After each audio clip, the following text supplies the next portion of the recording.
you and Dylan have Scientology books on your bookshelves from when you guys give us little house tours. So I wanted to ask if you define yourself as a Scientologist and what your opinions are on Scientology.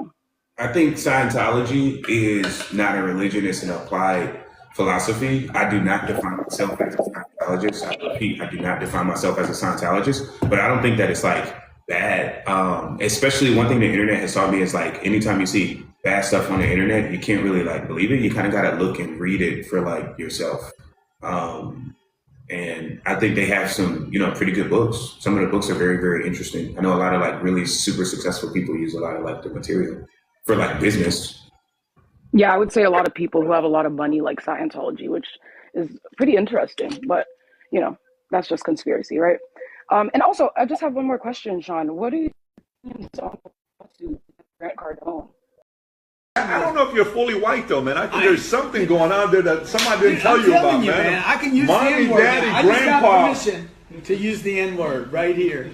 Okay. Who knows? That's all I want. That's one of the stamps I want. You want that? You need to go to Chancellor to tell me that I have permission to use the N-word. I got to carry it like my permit. Have somebody validate it for you, man. Have somebody validate it. I'm going to have put an a N shirt. permit card. I'm going to carry it around with me everywhere I go. Like, 4 colors? I can use I can use the N-word. See? Okay, so. Like if I'm out in public and I see a 55-year-old white man or a 25-year-old black kid, the black kid knows who I am. There's like there's a 10 times better chance, 10x, that the black kid knows me. Now the reason is because we go after that audience and we're talking to them in very street terms, if you will, very not big nomenclature, vocabularies. We just keep everything very tight and simple. And at the same time, we've had,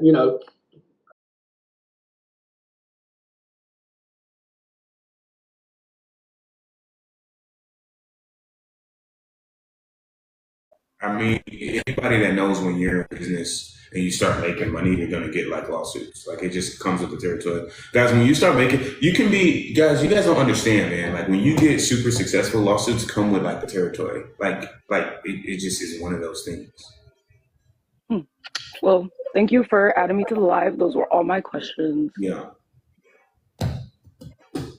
Bye, guys. Mm-hmm.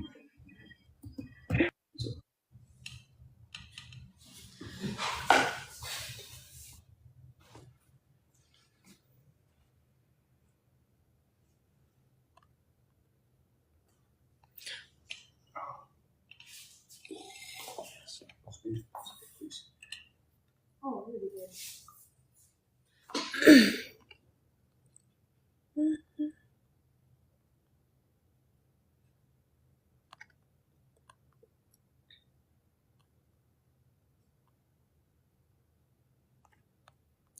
Okay.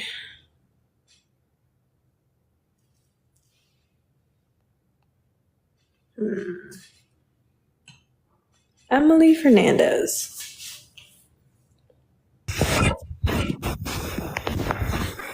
Hello. Hi. Hi. What? Can you turn your camera on? Yeah, I'm trying to figure it out. Okay, hi. There you go. Hi. What's your name? Where are you from? Emily, and I'm from Dallas.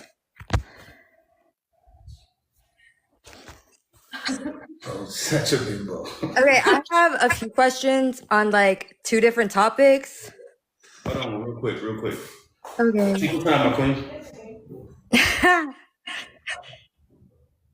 Y'all in the comments are funny. You got a nice voice. Thank you. She's like, I know.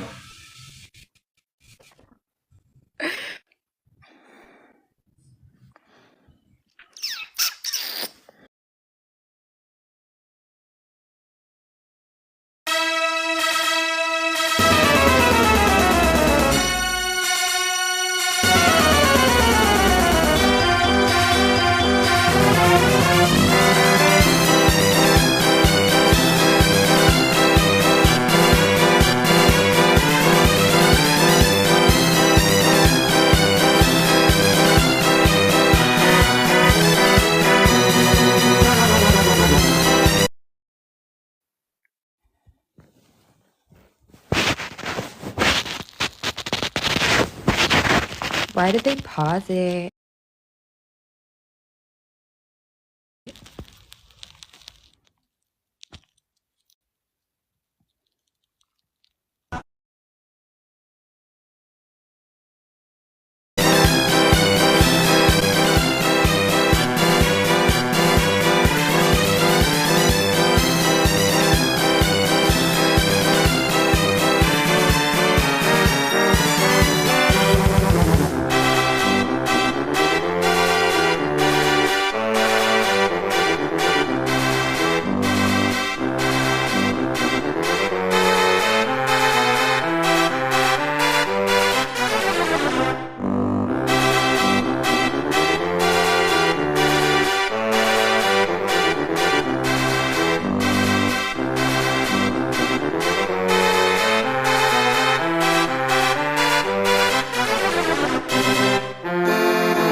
You're smart.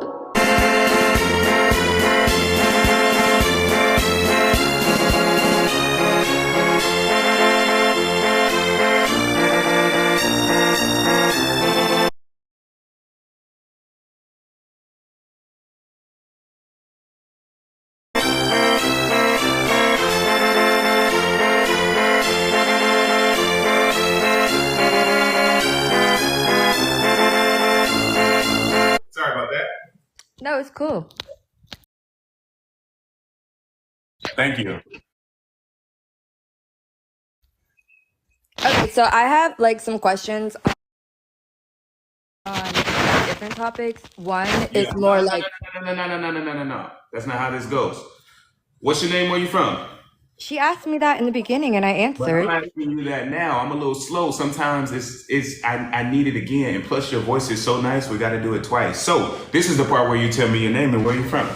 Emily, and I'm from Dallas. Dallas. Okay, would you be in a poly relationship? No. Huh? No. Okay. She said that with authority. No. You said that like this. No. All right. With that being said, let's go. Let's talk. Let's chop it up. What's your questions? Okay, so like I said, I have questions for like two different topics. The first is more like relationship and family, and the next is more like financial and business. So honestly, the first couple questions are more directed towards Olivia being a woman and potentially a future mother. So, and hopefully you don't like take these personal, I guess, but these are just my questions when I watch your lives. So one of the things Sean had said was when he has 7 queens and you guys have kids, that he's not going to be able to be there physically as much as, I guess, someone that's in a monogamous relationship, correct? Second one, I ain't changing no damn diapers. Okay. So do you agree with what he said when he said like depression can be treated with like going to the gym and stuff like that?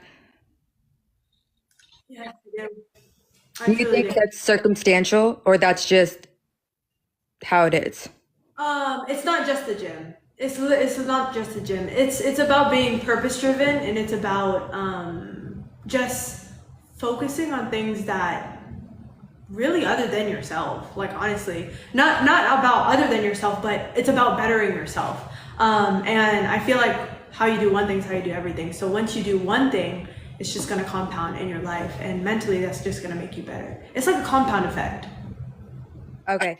The reason I'm asking is like specifically if you're having children, if you potentially had a child that was disabled and you were home or your child was going through stuff like being in the NICU, and if you were having to take care of that child, I don't believe going to the gym would help with depression because you would be focused on your child, correct?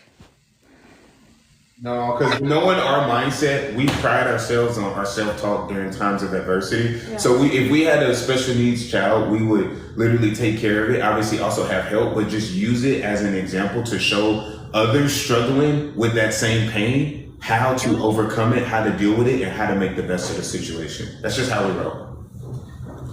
Okay, so if you found out during your pregnancy that your child did have a disability, would you terminate? No? It depends on when you say disability, what do you mean?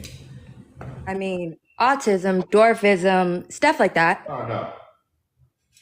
So you feel like you would be prepared to be in front of the public eye no matter what challenges you may face? I think I face a lot of challenges. I'm going to continue to face challenges. Your And child I don't also. listen, I don't run, I don't hide, I don't do nothing. I would literally take on that challenge. I would embrace it, and I would use that pain. I would overcome it, and then I would teach others how I did it. Okay, I'm gonna leave that alone. But my next question is more like financial based. Are you considered self-employed since you don't have like an employer? Nah, I don't know what I am. So maybe I'm employed. Maybe I'm on the book of sugar. I don't know if I'm here, there, or anywhere. I mean, that has to be something you know when you file taxes. You have to. Like, I don't listen, man. I don't know if I'm on the book of sugar. I don't know if I'm here. I don't know if I'm there. As a matter of fact, I don't even run a business. She doesn't even run a business. It's all made up. We're just TikTokers. Okay, well, the reason I was asking is you guys dated. Why do you have to be disrespectful to me but no one else? Disrespectful. Okay, so for instance, you guys said you don't have savings right now, but you combine your incomes with like your investments and stuff like that. So my question was, one, how would you pay your taxes? Would you like file them together? Or if you don't have a savings and you're self-employed, why would you not have money saved up to pay your taxes when you're getting a substantial amount of money? Yeah, that's a good question. And for us, you can pay your taxes a lot of different ways. You can pay them quarterly. For me, I'd rather do it weekly, right, so that way I don't have to worry about a large tax bill at the end of the year. As far as us filing taxes together, it's our first year dating, so we haven't done that yet. We got an S corp, so I guess we'll cross that bridge when we get there this year. As far as filing together, we haven't filed together. As far as how she's filed her taxes last year, just like a specialist, right? And they just kind of take care of everything. You just kind of. Did you file as self-employed last year? What? I asked her if she filed as self-employed last year since she filed her taxes. No, I did it through my business. Okay, and then since you guys have like combined investments, who decides what you invest in? Are you guys invested in stocks or more like businesses and products? Or what are you investing in? And also, like, are your assets in both your names or is it specifically one person's name? I don't know. It could be here, it could be there. With all due respect to TikTok, I'm not going to say that. I've seen some pretty destructive things, and I don't really want to talk about our portfolio or that, because these people are they just try to like destroy our lives. So I just, especially when you invest money with people, you know what I mean? Like, I wish I could be more transparent with you on that, but I'm not going to do that, just because, you know, when we have invested, it's been in deals with other people as well. But when you say like you're a financial advisor and you educate people, I was a financial advisor. Did you like compare yourself to a wealth advisor at one point? Oh no, you watching too many clips. I'm a businessman. So when you mentor people, are you not mentoring them on how to invest their money? No, because I wouldn't say I'm an expert on investing money. I may show them, the main thing I'll show them is to the extent that I've done investing, which is making how to get cash flow. I'm new to investing. So with that being said, I'm getting my first check from an investment on the 1st of August, and it's not even that much. It's going to be a $7,500 check. It's getting paid $7,500 a month. I'm newer to investing. Some people may be like, damn, I wish I was getting a $7,500 paycheck every month. My main thing that I mentor people in is how to make money online, how to have a good mindset, and then how to basically make their first help people get product market to make those. Number sounds large, but first. I guess like the reason I was asking is I also pay my taxes quarterly and I have a trust fund. So I have wealth advisors that I work with the bank. So I was kind of wondering, like, do you guys work with an accountant and other people that help you decide what to invest in? And do you have like a lawyer that has a paid retainer? Yeah, I have a couple lawyers. We got an asset lawyer. We got a lawyer on standby for anything, and then we also got one that protects us civilly. And then as far as sitting down with an accountant, no, I haven't accumulated much wealth. So money's not money to me until I'm making $1 million a month. Like, I want to scale my business. I put everything into my business. I'm a big Grant Cardone fan. This is what he says: invest in yourself, invest in the business. Once the business is crushing it, then invest in real estate. So I've invested in myself, I've invested in my business. And since I'm in like the coaching space, I just go and get a lot of mentorship. Like, I spent over $600,000 on mentorship in the last like couple years. So it's more like personal investments, not so much as like stocks. It's more like stuff that you don't necessarily need advice on. You're just investing on yourself to make yourself a better person or a better businessman. Right? For me, I want to make $1 million a month. When I buy real estate, I don't want to go buy one door. I want to go buy a fucking apartment building. I want to go buy 64 units. I want to go buy 300 units. I don't want to do no small stuff that's going to create a headache. Because like, here's the thing. This is the thing. People try to invest money. They buy a little stupid ass duplex or fourplex. And then now you got 4 people calling you every day. And you gotta manage that. You gotta fix stuff. You gotta hire. I don't want to deal with that. It's a headache. I'm gonna do all that to make $3,000 a month profit. That's stupid. So for me, I'd rather just learn to make $1 million a month. When I'm making $1 million a month, I can go buy a $10 million apartment complex, afford to pay somebody 8% to manage it, so I can focus on my business. I agree with that. That's why I was saying, like, for instance, you don't really have to deal with anybody except for yourself, potentially an advisor or stuff like that to learn it. Like, you don't have employees or someone else. Like, you just have the stock market paying you, and you can use the money it makes and save the principal. That's like the goal, or what my wealth advisors advise me on. Yeah, here's my thing, and that's a strategy. I just don't know a lot of wealth advisors that are truly wealthy. I've never met a wealth advisor that's a billionaire. $1 million doesn't impress me. Like, $1 million, if you are a million, if you can't make $1 million in today's age, I kind of look at that's like your fault. The information is out there. It's like so easy to become, like, to make $1 million nowadays. So for me, we want to go for $1 billion, right? And I'm not saying everybody has to do that. I'm not saying we're better. That's just our goal. And we don't want to do it for us. We want to do it for you guys. We want to help the single moms. We want to help college students. We want to help families. We want to help women. We want to help people all over the planet. And to help people, you need money. So we want to get to billions so we can help more people. All right. So with that being said, it's nothing wrong with that. I'm not saying that you're wrong. Everybody has their way. I would personally, I'm not going to invest into the stock market until I'm making until I'm worth at least 100 million. Because I'm not going to invest in something that doesn't give me like cash flow. I personally think that where things are going right now, it's about to be influencers who move and transition into private equity is where billionaires are coming from. If you look at Alex Hormozy, he's going to become a billionaire by putting out so much information and getting companies to $3 million. And once people get there, they're going to be begging to work with him, and they give him 10 to 25% in the company. And he's going to have a whole portfolio of companies worth billions of dollars. So for me, I think businesses and things that cut you a check every month are things that I just prefer because cash flow is freedom.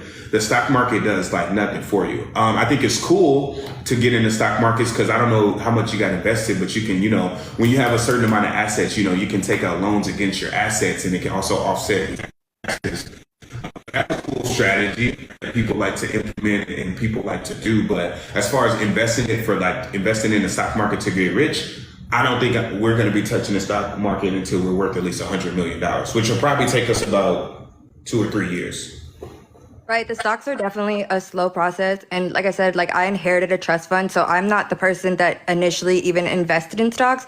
But like I said, I have like wealth advisors that are educating me on it in that sense. But as far as like cash flow, once you do have high enough stocks and money, it does make a certain amount each year, so you don't have to spend the principal. I guess like one of the last questions I have is, do you guys have any paperwork right now that if anything were to happen, you would separate who gets what investments and who gets what assets as far as businesses, or is everything co-owned? As far as that, there's paperwork that we would definitely have to clean up on that, just to be fully transparent. She'll I'm have saying, to have y'all update done that. it? No, because that thing hasn't even started cash flowing yet. Like we're like honestly like the way me and Olivia are thinking, and maybe it's just naive, but like Shanice was the only counter intention we had. She was the only question mark. Me and Olivia always knew what was gonna like happen. Like from the day, like we kind of like met. Like the day we decided like, hey, we're gonna do this. Like we just kind of like knew where this was going. And then, okay, my last question is, if you did decide to marry one of your queens, would you have them sign a prenuptial agreement? I would never marry one of my queens. Why would I? Why would I? Why would I I thought, put one? okay, I Why would I thought, put one? Why would I put one? Why would I put one in a position versus the other? That doesn't make sense. okay, so then I know you said you don't have any documents right now as far as that because you're still in the beginning process and your investments are not necessarily making anything. But further down the line, when you have bigger investments and the income, at that point where you're seeing the numbers that you want to see, are you going to protect your side of the assets, or no matter what, it's going to be divided in equally? Wait. Can you No, guys? I'm not. I'm not gonna do that. I would never put one. I appreciate you, baby, but I know what she said. I would never give an unfair advantage to one. No, that makes absolutely zero sense. And to be honest, no one individual is bigger than the dream, bigger than the mission, and not even myself. So, with that being said, it's about SDR. It's about our mission and our us wanting to impact people. No, I would not do that ever under any circumstances. Would I ever do that? Okay, thank you. Yeah, I appreciate you. They keep saying, by the way, you're on a show. Is that true? Yeah. What show is that? I did 5 seasons of a show called Little Women Atlanta and Little Women Dallas on Lifetime. Yeah. I want to ask you a question. First of all, congrats on everything you've done. Congrats on all your success. I appreciate this conversation. It's very enlightening. It's super awesome. How many times, and I want to ask you something, you might get offended, and I don't mean to be offensive, but if it does offend you, whoops. So do you ever get tired of people saying, oh man, I always wanted to fuck a midget? Yeah. But don't call me a midget. I'm a little person. That's degrading. I know you probably aren't educated on that, but in the sense of respectfully, like in that sense. All right. So with that being said, like how many times do you get that question? I'm in like a serious relationship right now, but as far as like growing up, I was always in the public eye. Like I do music and stuff like that. We were always doing performances and at clubs, and like I had music videos with 16 million views. So we got accustomed to it, just like how y'all are like in the, I can't hear you.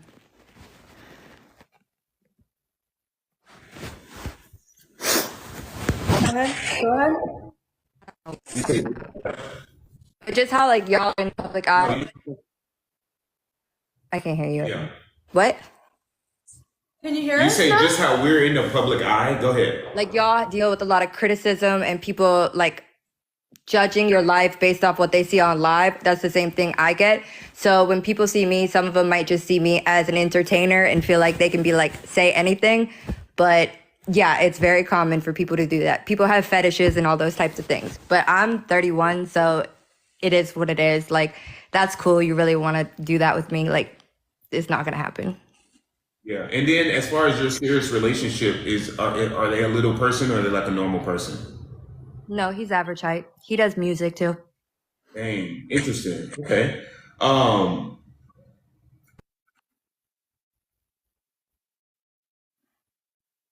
So with that being said, we appreciate you being on here. I got one more question. You have any advice? I mean, obviously you've been in the public eye. Any advice on how to deal with that? Any tips to be better? Would love your feedback. It's been a great conversation.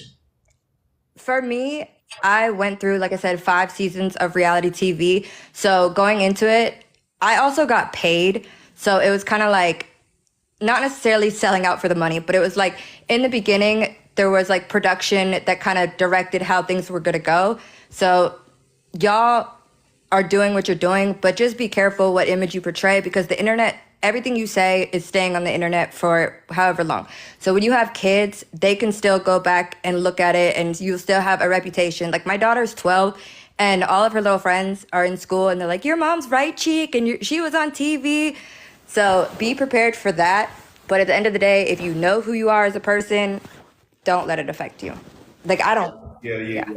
My kids are going to be very like strong mentally, so I'm not worried about that. And I think it'd be awesome to watch the journey and watch me develop and get better as a man and as a leader. Be like, look at how I used to be now. Look at how I am now. So I think it'd be awesome to show growth, because at the end of the day, I just feel like we live in a culture where everybody just has to be perfect, and for some reason, these people try to judge you for being human and having flaws. It's like the weirdest thing. It's like, oh my gosh, I forgot, man. We can't be perfect around here.